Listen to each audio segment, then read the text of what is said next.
Hello everyone, this is going to be a brief analysis and predictions video for the upcoming UFC fight night. I am recording this on Thursday, May 21st, so I'm not sure when this video will be uploaded, but I'm just going to be covering the main card for this video. A lot of these fights are This is not a stacked card, let's put it that way. There's a lot of fighters that I've never even heard of, and that's saying something, given that I watch essentially every UFC event at this point. I do know this guy. I can't say I know how to say his name, but I've seen him fight at least 2 or 3 times. Angel Hill, obviously I do know. I saw this guy just when he fought Joshua Van, who is a very entertaining fighter. Not this guy, Joshua Van's very entertaining. So, very happy that he's now the champion. Anyways, I'm just going to be covering the main card. But, this is going to be very Ramble style, because I feel like that's just how anytime I try to talk about UFC and make predictions, it turns into a big ramble.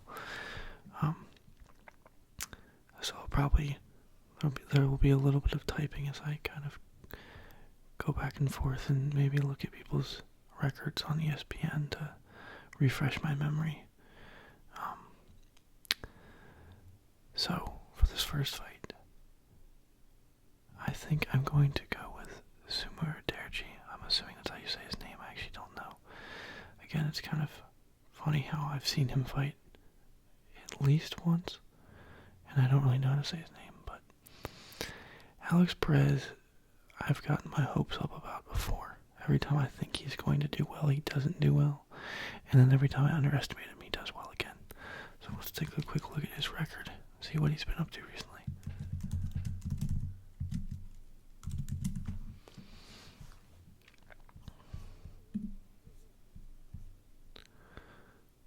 So,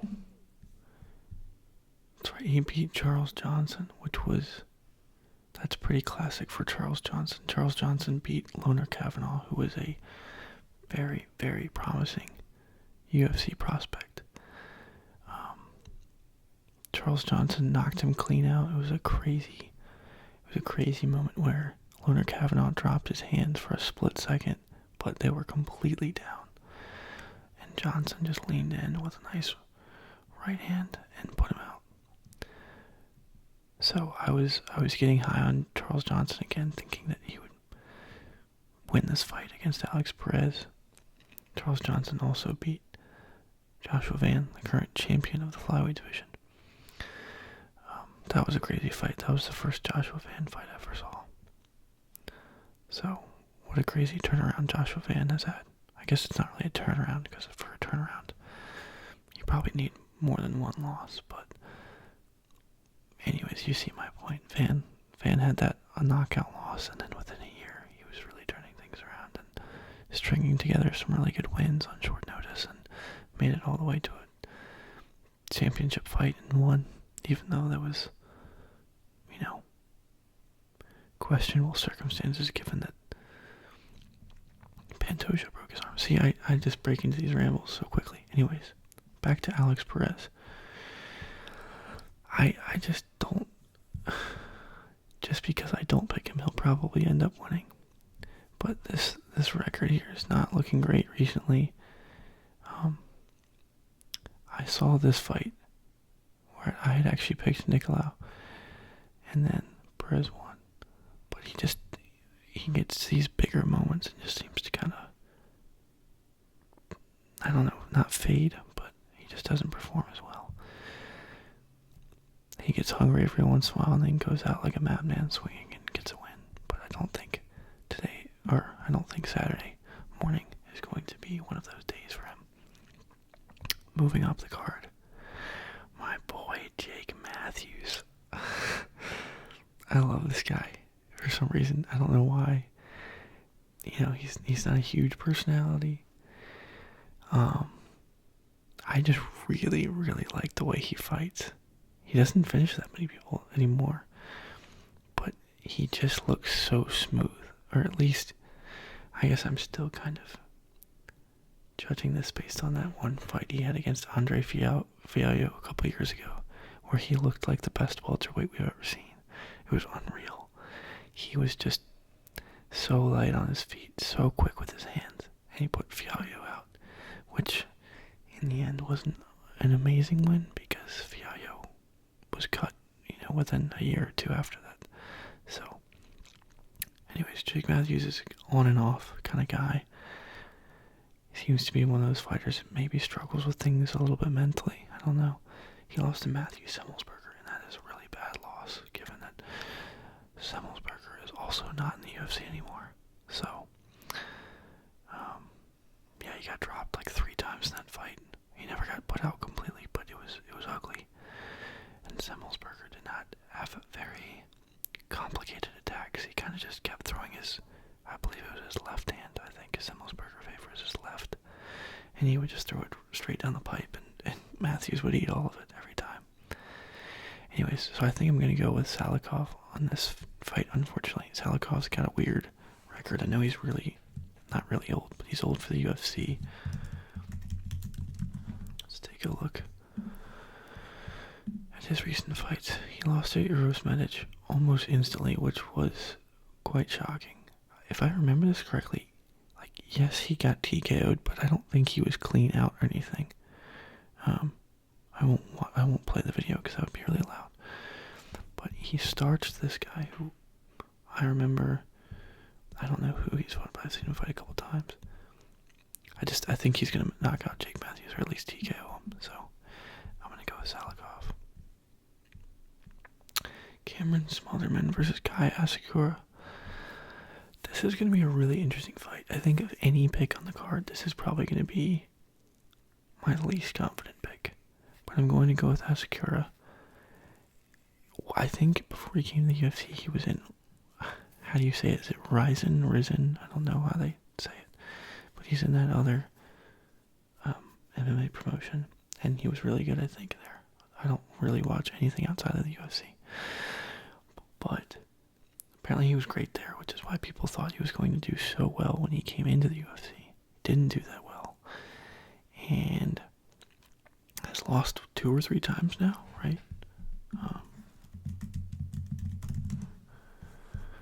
think he's lost at least twice. Yeah, he lost to Pantoja. That was why did they even book that fight? I don't know. I guess they were just really out of people for Pantoja to fight at that point. And they just wanted somebody that had any kind of height behind them, and so they just went with Asakura. He lost to Tim Elliott, which Tim Elliott's pretty good. I think people he just fought. Who did he lose to? Steve Erceg, that's right. That was a fun fight. That was a really fun fight, actually. Not a bad loss, though, in my book. Definitely showed that this guy was overhyped, but still not you're not losing to a nobody when you lose to Tim Elliott, in my opinion. I think I'm going to go with Asakura. Cameron Smotherman, I've seen him fight once, and it was in person. I went to a UFC Atlanta card last year, and I think he won, right? He definitely won. I believe he won. Am I making this up? Was he not even on that card? No, he was there. He lost to Ricky Simon. How did I forget that? Wow. Okay. That actually makes me much more confident in my pick. I don't know why I thought he was coming off a win. But I was right at least that he fought in the Atlanta card, but he did lose. Gosh, that dude, his nose, man, that's not good. I guess most of these guys have pretty crooked noses, but that one looks like a U-turn. Yeah, I think he's gonna lose. I guess I don't have that much more to say about it. I just remember him passing out at the last, he had a fight booked, maybe. I'm taking a swing here. I don't know if this is right at all. I think it was 2 or 3 months ago. He had a fight scheduled, and then he passed out right after he weighed in. He kind of stumbled and then just completely face planted on the stage.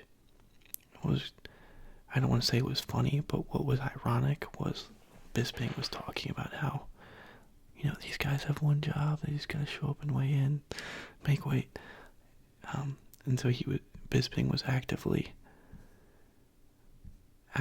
pointing out the importance of weighing in properly, and also kind of poking fun at the fact that, people complain about it so much, given that that's one of your few responsibilities, to show up to a fight is to make weight. And then right after he said that, Smotherman, in view of the camera, just face planted behind him. Pretty brutal. Moving on to the fourth fight of the main card. It's so weird that they have 6 fights on this main card. I feel like it's usually 5, but maybe they do things differently I know this is in China, and I also know that, it's a fight night, not a pay-per-view, so maybe they're gonna run through fights quicker. And, it's a little bit of a condensed schedule, maybe. I think Sergey Pavlovich is going to win. I think that last fight that Taliesin Teixeira had with Tai Tuivasa was wow, that was just a tragic performance, to be honest. As is common with heavyweight fighters, they were kind of acting like this guy was going to be the next thing, and because of his power, which it's not really that hard to have power at heavyweight. I don't know where I was going with that, but anyways, Pavlovich used to be like the boogeyman. I just remember that the first fight, I can't say I've been watching him for that long, but excuse me, the first fight that I watched him in was when he fought Tom Aspinall, and he got starched by Tom Aspinall, though I think if that fight were to happen a few more times, Sergey would probably win at least one of those fights. I don't think he's bad at all. I think he's good. He's just definitely taken a more calculated approach after getting knocked out by Tom Aspinall. So we'll see how that translates into a fight with Taliesin Teixeira, who will definitely come out swinging and be trying to win early because his cardio is not great, unless he's managed to fix that since the last camp. But usually that's not a one camp type of fix. That's usually a lifestyle and training fix. Moving on. If I didn't say it explicitly, I'm picking Pavlovich. Alonzo Menifield versus Xiangmin Yang. I'm going with Xiangmin Yang. Actually, is that even how you say that? I should really know how to pronounce these names. I cannot believe that this guy lost to Johnny Walker. I mean, that was just absurd. Everybody thought that was a easy win for him. And then it was like leg kicks or something, right? I think. Was he kicking Walker's legs, or was Walker kicking his legs? I guess Walker was kicking his legs and just totally immobilized him. That was another really early card. I just remember watching that really early in the morning and being exhausted. Kind of hard to stay awake for. Menifield just gets knocked out, I feel, very often. Wasn't his last fight really short? Like, he got put away early. Yeah, full Volcano's the mayor. That was loud. I apologize. Hopefully I'll remember to go back and turn that down. Why did we also teleport down on the page? That was weird. Anyways, I'm going with Xiangmin Yang. I think that he will have adapted since his last fight a little bit more. And he's just been doing well. I mean, the Johnny Walker fight was the only kind of disruption in his win streak, if I believe. Though I never really realized he had that. T-Mobile has the best network. Why are all these ads playing all of a sudden? I swear this wasn't happening earlier. Maybe I should go ahead and mute my speakers here. I think that Walker is... Oh, apologize. I think Ming Yang is good. I mean, look at the streak he had. Most of it's outside the UFC, but still, he came in, he was doing well. What he did to Anthony Smith, that was brutal. Now, none of those are huge names, but I still think he's going to be able to beat Alonzo Menifield. Menifield seems kind of chinny. So if Ming Yang is all he's been propped up to be before his most recent fight, I think he'll put away Menifield. Okay, Song Yadong versus Davison Figueiredo, the main event of the evening. I mean, I think back in the day, Figueiredo would have made this fight pretty easy, but he just has not seemed to be in it as much in his most recent fight. His more recent fights, like I remember the Corey Sandhagen fight, it was like, it just felt like we were watching a shadow of the real Figgy. And I don't have confidence in him to rebound. I don't know where his head is at. I don't think he's got a ton of motivation, to be honest. Song Yadong he kind of fights the same every time. So if you know his game, you can beat him. Who did he just lose to? As soon as I hit the record button, I suddenly forget every fight that's happened. That's right, Sean O'Malley. That was kind of... I was surprised that was a unanimous decision when we watched this fight.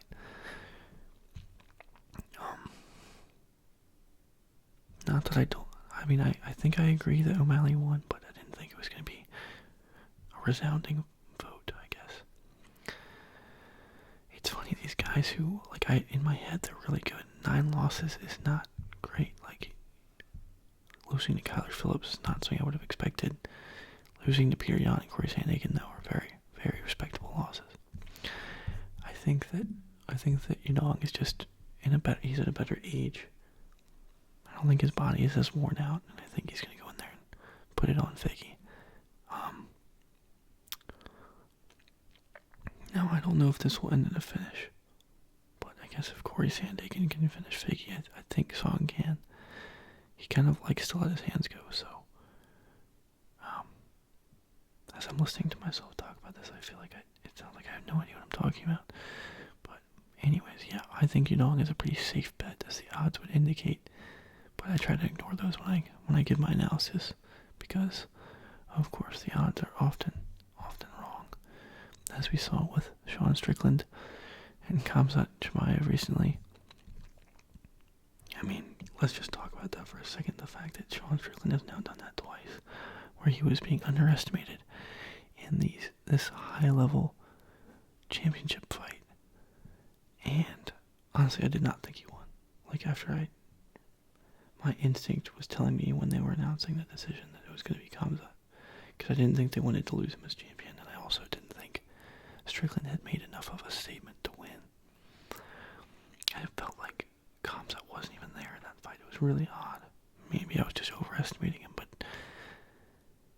it felt like if he had brought the intensity to the grappling that he brought against people like Kevin Holland, it feels like he could have stormed through Strickland still. To be clear, I'm glad that Khamzat lost. I much prefer Strickland. I'm kind of always rooting against the undefeated guys, I guess. I find it irritating when the UFC fan base gets all over, they find somebody like Khamzat and they try to turn him into like this caricature of like this villain, this unstoppable force. And, in the promotions they always have a couple Joe Rogan podcast excerpts where he's saying something like, "This guy is a monster. Justin Gaethje is an animal." There's always a couple things like that where he's hyping up somebody. And then they have that super cringe thing where Khamzat like squats down and, does the Kubrick stare up at his opponent across the octagon. I don't like all that stuff. I think it's kind of silly. Anyways, so I'm glad Khamzat lost, but I wasn't super confident in that decision. But back to what I was saying about Strickland. I mean, that's just crazy that I'm not saying anything new here, but as some people have said, it's like he beat arguably the greatest striker in middleweight history in Israel Adesanya, and then he beat arguably the greatest wrestler in middleweight history in Khamzat Chimaev. Which begs the question, why did he lose to Dricus du Plessis twice? Dricus is such an anomaly. I cannot figure that guy out, because every time I watch him, he looks so beatable. obviously so unorthodox that people don't know how to handle it, even when they get a camp to prepare for him. So that's enough of my rambling. I hope you enjoyed this video, and perhaps I will make another little prediction video in the future. But I guess I'll just rehash my picks for the sake of clarity. I'm going with Song Yadong, Xiangmin Yang, Sergey Pavlovich, Kai Asakura, Muslim Salikov, and Sumer Derji. Alright,